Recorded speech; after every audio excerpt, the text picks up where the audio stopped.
You know, you don't get treated the same way because you're a white man and I'm a Latina and an immigrant. Mhm. And I try every day. I love her. I try to understand. And there's times that I miss it. And so I try to have grace with other people that I meet, like you were having. Oh, we lost him now too. Shoot. Hopefully he'll be right back. He's back.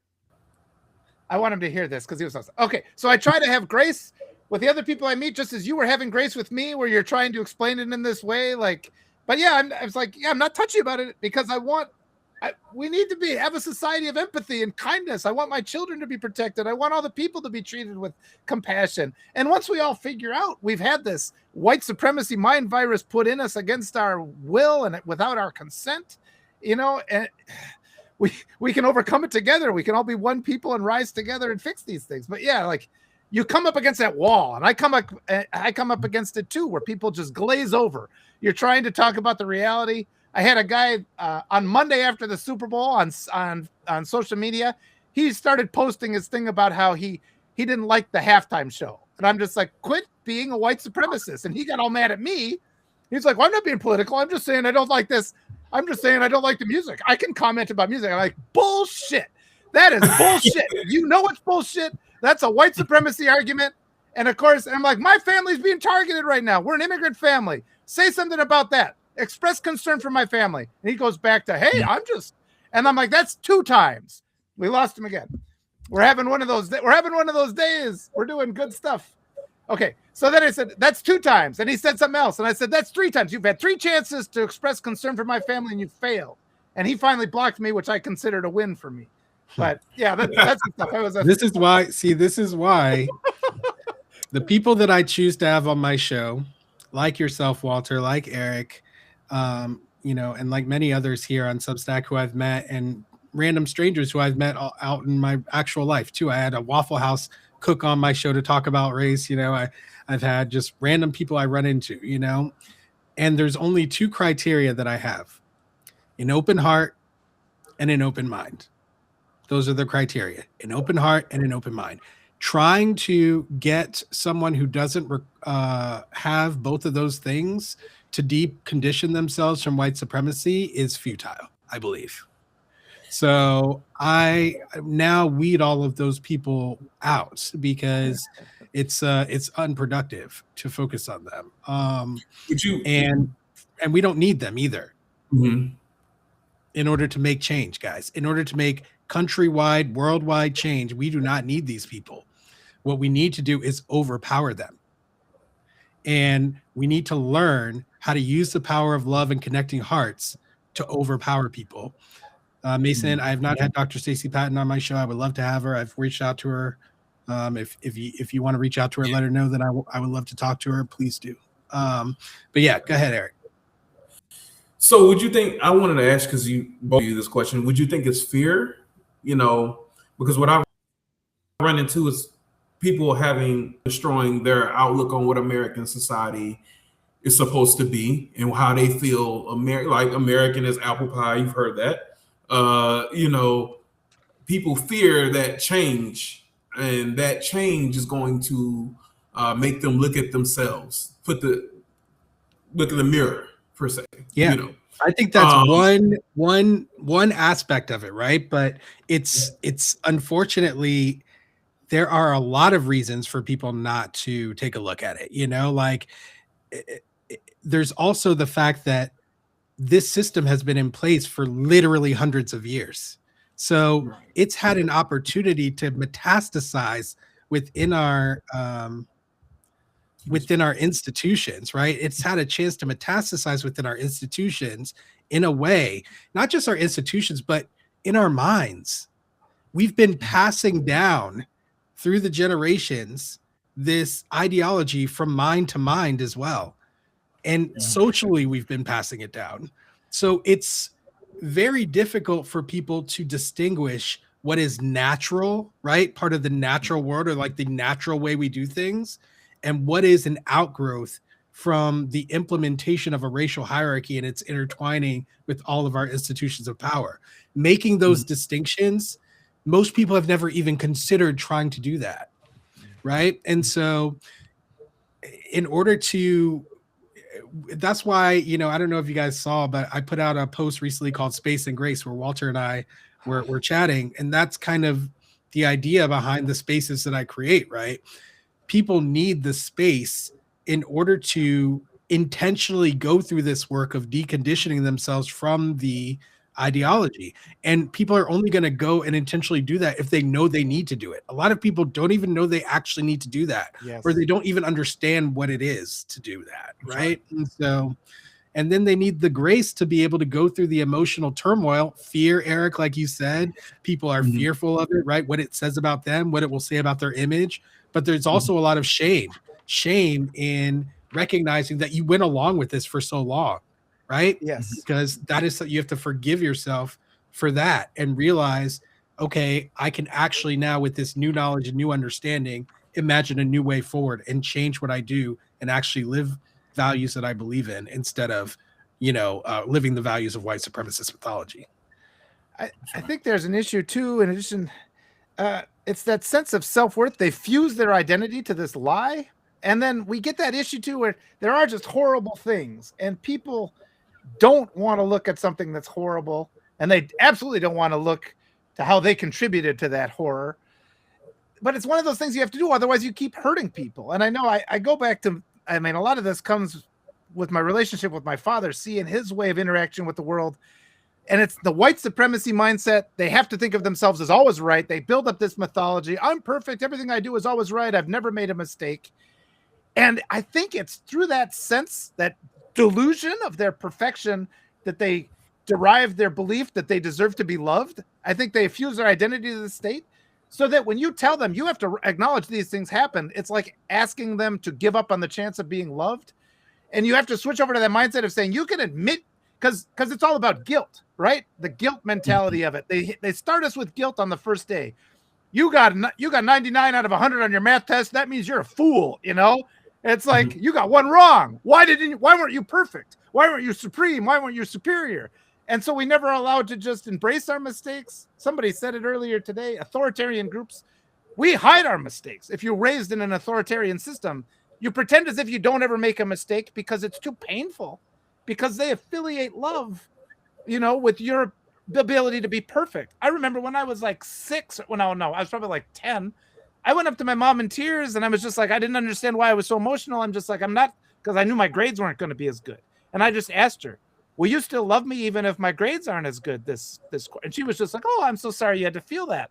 And I'm just like, I know it's not the case, but why am I feeling this pressure where I'm equating my self-worth to my grades? Why is that the case? And so then you hide the fact that you're making mistakes and you never grow. And I think a lot of it is just what Will has said before. A lot of people have said, you are not your worst deed, you know? So you can acknowledge that deed. You can repair that deed. That is not your identity. But so many Americans and white people have this identity of their perfection. We're the greatest country. We've done all these things. We've achieved. All that is bullshit. But their identity is fused with that to such an extent. And it's hard to make that, put that aside, acknowledge it's okay to make mistakes. I think that's a big part of it. I don't have the answers on this. I'm just trying to get through to this. No, you do have the answers, Walter, because you're saying it, right? Which is that whiteness is not an identity. It's not. It's not. And like, you know, if people can come to terms with that and realize that, they can indeed separate themselves from whiteness.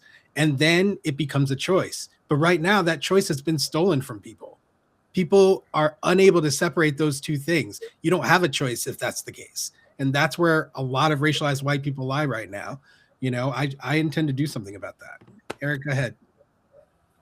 So yes, that white identity is something that's deep inside. That whiteness, not only as your race, but as a identity. So I think a lot of times people, and especially, and I'm gonna go over the line and say Black people do it too. Now I know you guys know about code switching, right? So I used to do that. What line did you go over there? Just for our people that's watching, because a lot of times people don't understand. Because I'm about to say some things about Black people. No, listen, brother. We don't qualify our statements here. You are the authority here. Okay, you're on the show as an authority, so you can just. So that code switching thing, I used to do this when I was younger, right? You know. Anything. I know, Will, you know what code switching is. Do you know what it is, Walter? Know what code switching is? Yeah. Oh, yeah, we talk about it. Mm-hmm. So, yeah, code switching. I used to do it all the time. And that is, I think, a part of white supremacy. You think, you know, the same thing, they say white ice is colder. And so I think that if you have Black people that's confirming that identity of whiteness to be the way to be, if you walk around, especially because I used to do it, like I said, you know, that politically correctness, that identity politics that we like to play, especially in the workplace and out in public, it kind of confirms that what they're doing is the correct way to live. Just like, I'm going to go back to where I used to work at. It's just like, okay, well, Eric, she asked me about my clothing one time. I remember this conversation that we had about what I wore. There was a young lady that worked there that wore these short dresses every time. I used to wear a t-shirt. You know, it's a plantation. It's hot. You're outside. She wanted me to wear slacks and like some really nice casual shoes, not tennis shoes. Remember, we're on a plantation with grass and mud and bugs and heat, and sometimes it'll rain, and so you don't have to walk through this thing. But I was the only one looked at as, you know, you're not dressed right. You have to present yourself differently. And I'm like, why is that? That's a microaggression. And me and Will had talked about these microaggressions in the workplace before, when I first came on. But it's something that I experienced other places other than this place. But I think that I just gotta say I've experienced it as well, Eric, as you know, right? And I was also criticized for the clothing that I wore specifically as well. For y'all who haven't checked out my article that I put out today, it's called a Symphony of Me. Read that article, and yeah, part of that story is that I was criticized for clothing I wore as well. So. I'll add too. My wife is always Latina, and she takes great pride. She's like, I want to look professional out of respect for my students. But she says, what's with these white teachers who come in pajama pants and Crocs? She's like, what the hell? She actually takes it to him. He's like, you know, it's like, you're in a school. You got to be professional for these people, for your kids. And yeah, but of course, if anybody was to be criticized, my wife would be the one who would get criticized, and the people coming in there who aren't dressed appropriately, the white community, yeah, they never hear a word of it. So they'd probably be offended if you brought it up, even as they criticized her for being dressed more professionally than they were anyway. So yeah. So these are little microaggressions, but it's all a part of the umbrella of white supremacy. That's under the other umbrella of slavery. So I always talk about it as umbrellas. Like I said, it's baked into society and in every aspect that you might run into, especially in the museum world. As far as my work, I think a lot of it is combating people's thoughts on just America period, and what we're supposed to be. And I think Donald Trump and his rhetoric and the things that he's done has made it a lot worse. And to be honest with you, since I didn't work there, it's gotten worse since I left that job. You know, as far as racial microaggressions in public, in the workplace, even when looking for a job. Now, what I've started doing, and I noticed I saw a recent article, and I forgot who wrote it. If you fill out an application, those of us who fill out applications, notice at the bottom where it says voluntary, it tells you about your race and your ethnicity, right? I've stopped doing that.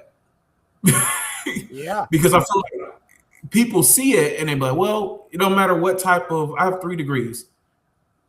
It doesn't matter what type of degree or experience you have. If you're Black, I've noticed that I get denied that. I've noticed that I got interviews when I did not put that.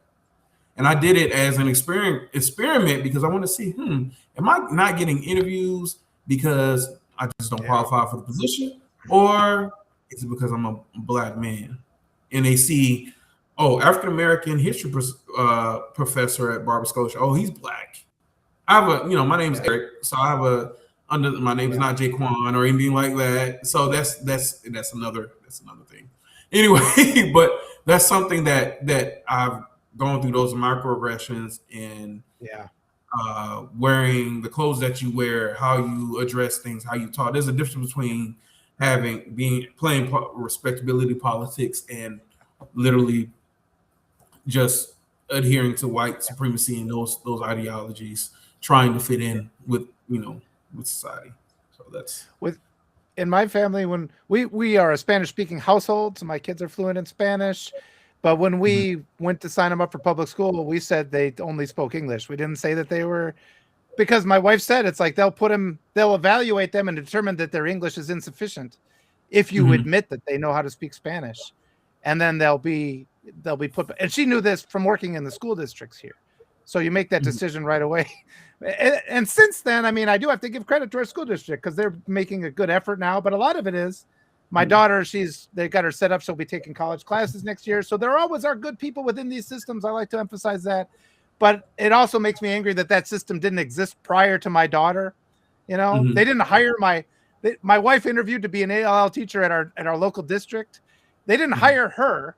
They hired a guy who didn't speak Spanish. And now whenever they have a kid and they need somebody to translate, they call up my daughter to go and translate for that kid. My wife is working at the bigger school that's a little bit more of a blue area. So just like you're saying, though, it's just layer on top of layer. Oh, here's the punchline. My wife got her degree evaluated. She went to college in Peru. She got that degree evaluated. When she went to get her teacher's license, they evaluated her degree and said, you're qualified to teach English, but you're not qualified to teach Spanish, because she had never taken a Spanish 101 grammar, but all of her classes in this university were in Spanish. So it's just like all these gatekeepers that are put in place, just silently put in place, all those hidden things in there. You don't even know they exist until you come across like, this is stupid. And actually most of the white people, when I talk to them about that, they're like, yeah, that's fucking stupid. But then they still don't make the connection to the extent to which white supremacy is ingrained and fused with our culture. So yeah. And they still support it. Like, people can recognize how irrational it is, and they'll still take the actions that support it. I've encountered that a lot, and obviously both of your stories resonate with me. I got so many of my own, having been a mathematics instructor for a long time and a mathematics expert, I'm not what anybody thinks of when you think about a mathematics expert. And, even as a child, like, I was always surprising people, but it wasn't like a good experience, like it was like people were always surprised that I was able to achieve so highly, and they didn't like it. It was perceptible. It was perceptible that so many people feared me. So many people preconceptions is what it is. And people's biases, but it was palpable, for me as a child, and growing up in that kind of environment, right? Like, you end up learning to be defensive. You learn to question yourself, like, luckily for me, I had a very strong self-image and a very strong sense of self. But like for a lot of people, this can crush them, crush their humanity when everyone around you is telling you you're not enough. Or that or that you're not who you think you are, or that you should be less. These messages, if you're getting them constantly, they're incredibly damaging to a child.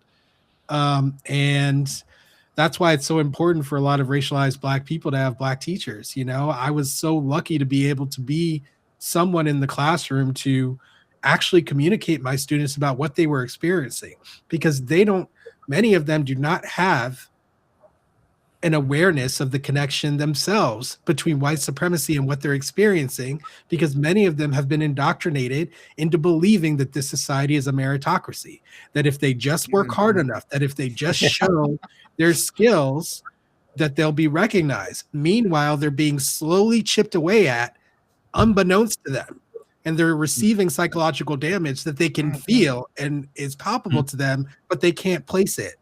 So it creates a situation where they're struggling to achieve, but they don't actually know why.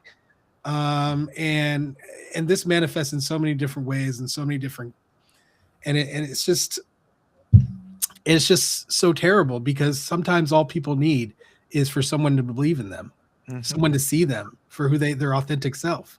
And that's all some people need in order to go increase their achievement exponentially. And people are being denied that. Black people are being denied that.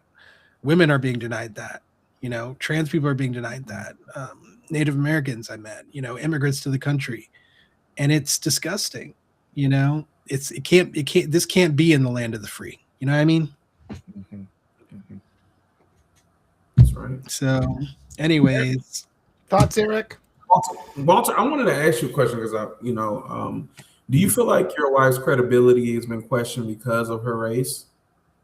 But yeah, without question it has. I mean, when we were trying to get her degree accredited, I sent it. Actually, we got it accredited through a service, and then we submitted the accreditation because you get a foreign degree.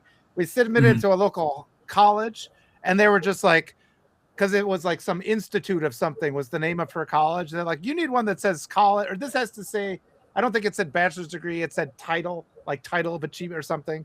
So they wanted to deny that she had the equivalent of a bachelor's degree, even though we'd gone through a service and the state had already approved it for her licensure. And so, yeah, I've told Will this story before too. In the first couple years of her school, they were just like, gee, what do you think about America? Like all the other teachers were asking her, it's like, what has it made you think, coming here after being in Peru, what have you learned? And my wife says, it made me learn that all white people are racist. And the other teachers were just like, oh, but she's just always, I mean, my wife's a warrior. I helped her get her, we got her master's degree last year, and she's well situated. The city next to where we live is a little bit more liberal. So she is the only, she's one of the highest ranking people in their department now, and they're very supportive of her. And I really strongly feel, we get people like that in those positions, any level of authority that you can get. And what you're doing as a professor is so important. Just these little bits, the representation, because education is another place, along with the government and wealth. There is not enough people of multicultural backgrounds in education. And that's a big part of our problem. And we just get the passive white people. And I mean, I'm an empathetic, compassionate person. I had to leave the United States because I'm like, I can't survive here anymore, even though I couldn't put words to it. And it still took me 10 years, living in South America. Oh, this is another way. You can see how other people live. And it's like all of our assumptions about humanity are filtered through that white supremacy lens. And we have to rewrite them all. And then you're allowed to have, you're allowed to put aside your conscious thinking that makes you do evil acts and just follow your heart instead. And that's so hard to get through it. It's taken me so long to do that. And yeah, my wife has been a great help. I still, though, it's like, why'd we come back? I mean, okay, Obama just got elected, and in my foolishness, I thought things were more, but I wasn't. I guess the universe needed me to come back here and be active in this time. I guess that's all I can say. But I do apologize to my wife for bringing her here to have to endure all this. Well, bringing it back to the preservation of uncomfortable truths here, like think about how many uncomfortable truths, Walter, you had to go through, right? About your own experience. And now here you are fluently talking about them, the emotions that used to kind of capture you when you would think about your experience. Yeah. Notice how calm you are. Notice how at peace you are talking about it. Well, I still get riled up, especially when we're talking about kids getting abused. That's true, but you can't tell a difference. But you can't tell me there's not a huge difference. You're right. Unless an internal conflict. Unless an internal conflict. And yeah, it's like we just don't understand these things that are. It's so hard to extract those things that are put into us, though. And like that idea of identity. Eric has said it too. Like, why won't they listen? Why do they get like this? You're trying to say, look, little kids are being abducted and sent to torture camps here. And they just don't want to hear. It's like, well, they should have complied. They say things like that. Oh, Walter, you reminded me of my roommate, who's like an older boomer, racialized white man. So the other day I go to him. I'm like, so what do you think about this pedophile situation? And he goes, you mean the Epstein files? I was like, no, the other pedophiles.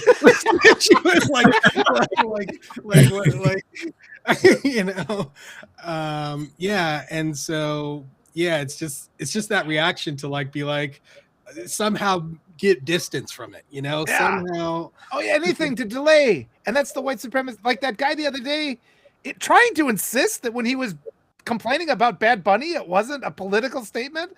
It's like, buddy, You got to get over that thing in your head that's making you insist. And then they double down. And then we have this mistake where so many people say, and just like what Eric was dealing with, they say that we shouldn't push on them when they're doubling down on their white supremacy. Oh, you'll just make them more ingrained in their thinking.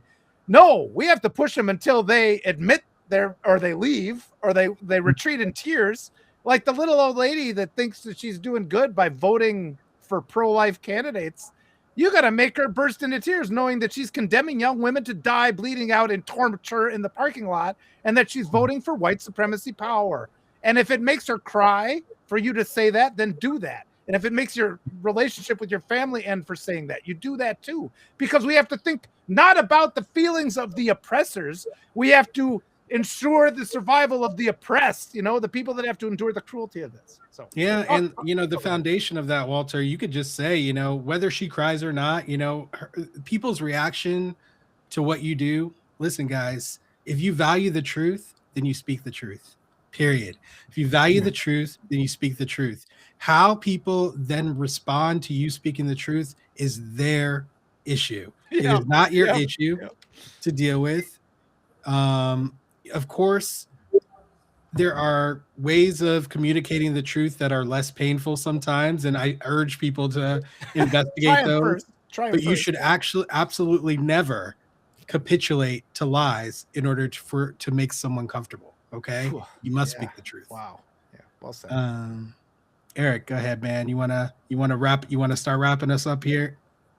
Yeah, so I wanted to say lastly about what I'm doing, my work, and I'm coming up. I've actually developed a plan to kind of combat these museums that are not telling the truth or being transparent. With the Grey Oaks Guild, still putting together now, working on it, getting my resources. It's going to be a collective of individuals that are experts in African American history, women's history, as well as LGBTQ history. So it's going to be a mixture of everybody, but the focus is going to be African American history because I'm an African American Black man. You know what I'm saying? So I focused on that, but I want to go into the museums and also allow museums to contact me so I can help them build out their narratives so they can be more inclusive. Because I think a lot of times people, and I'm going to give them a little bit of grace, they don't tell the story because they don't know the story. They don't know how to tell it. They don't know what to say. And so having there's some training gaps there, and I want to fill those when I go to these specific institutions, places, whatever, and get them out of that classic white European centered story, and because of course that would make it universal. There are no universal stories in order to tell the truth, because like I said, it's always centered. Even when we're in school, the white European story is centered as this is what it is. This is American history. This is what we're going to teach it like this. Because all I learned about in school is Harriet Tubman, Martin Luther King. That's it. Yeah. Frederick Douglass. And if you're lucky, you learn about a little bit about Emmett Till. So, and that was very brief. And that was during Black History Month. So, these are things that I want to teach the public. I had one other story that I wanted to tell about a individual that I did a tour with that was actually doing the work. And Walter, I want to actually tell you, thank you for doing the work, because me and Will had talked about this early when I first did the first podcast with him, and I said that white folks, they have to do the work. I had to do the work when it comes to my own self, when it comes to LGBTQ. I didn't know. I had my one of my friends, her brother was was trans, and I'm gonna be honest, in front of 457 people, I didn't know anything about it. And I did, he was a great guy. He passed away. Unfortunately, he passed away about 2 years ago. But I called him my sister at the end, because you hear all these things that are wrong in America, and you judge folks off of what's a general consensus of the majority of people without understanding what it is yourself. And I think the same thing goes for African Americans and our culture. people judge people off what they think it is, or they have this idea, because I've talked to folks that just, think that we're regulated to crime and all these outrageous things that you've probably seen in comment sections on Facebook or anywhere else when you see anything about a black person, DEI, or things like that.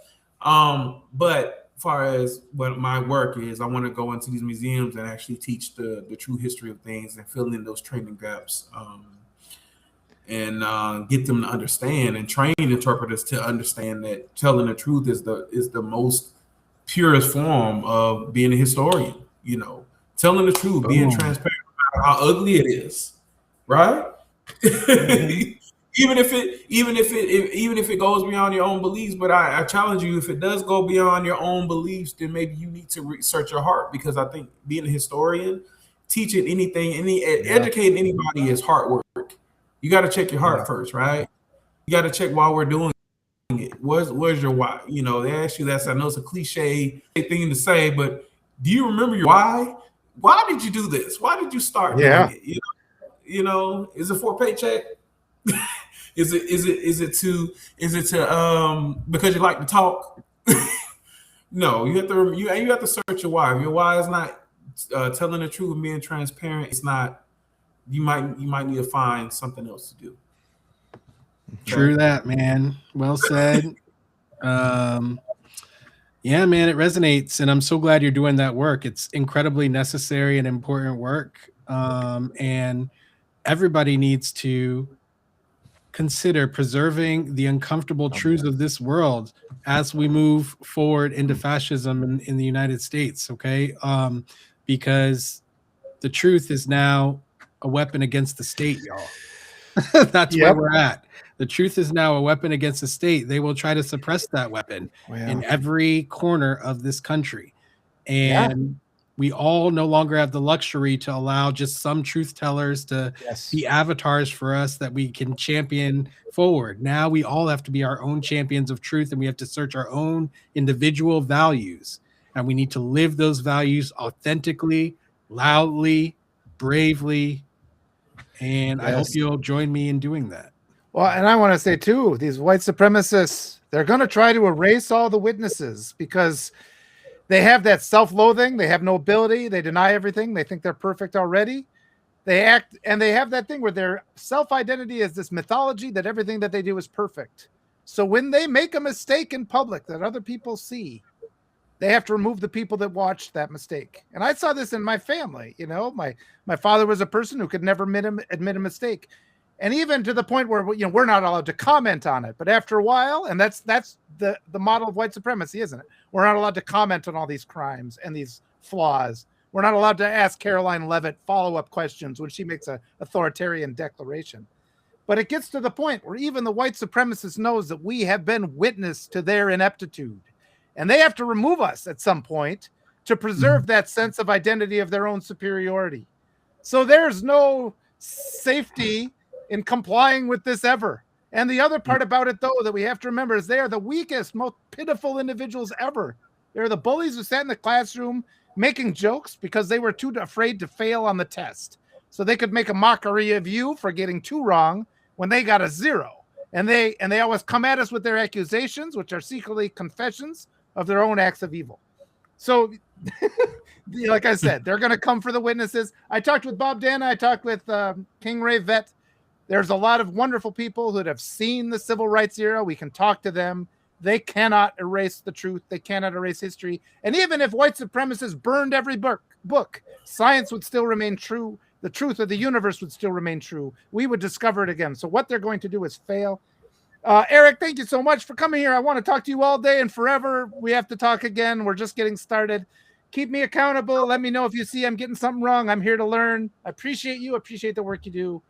And check out Eric's Substack. He has he's got some really nice pieces up there that he put out there that I find to be just beautifully written, by the way, and inspiring.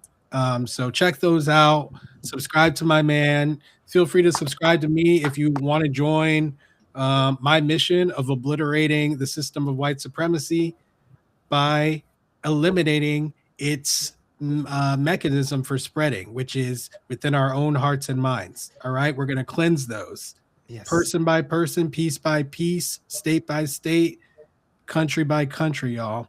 Eric's Substack. You can Eric. Just have Eric have a final. Eric, thought what's here. your Substack, brother? Do you know? Actually, I'll find it. I'll look. Yeah, look for it. Eric, go ahead and close this out. Give us some final thoughts. All right. Well, my final thoughts are, guys, remember.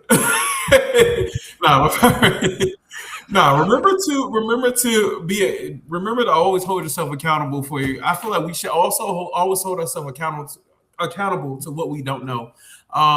We need to do the work, as I said, right?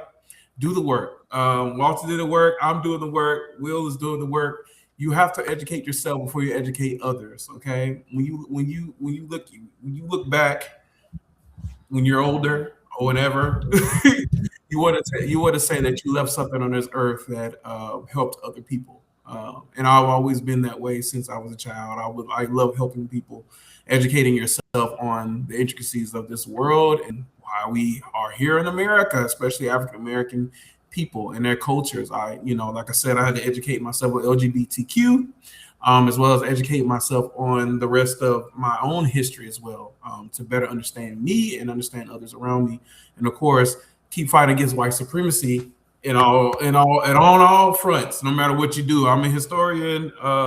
If you're working as a lawyer or you even working at McDonald's, you're gonna fight against white supremacy. So keep fighting it. Yes. Okay, please. All right. Keep fighting, everyone. So glad to have you all with me so long, and I'll see you guys next time. Thanks, everybody, for joining us. Bye. Loved everybody. Thank you. Bye.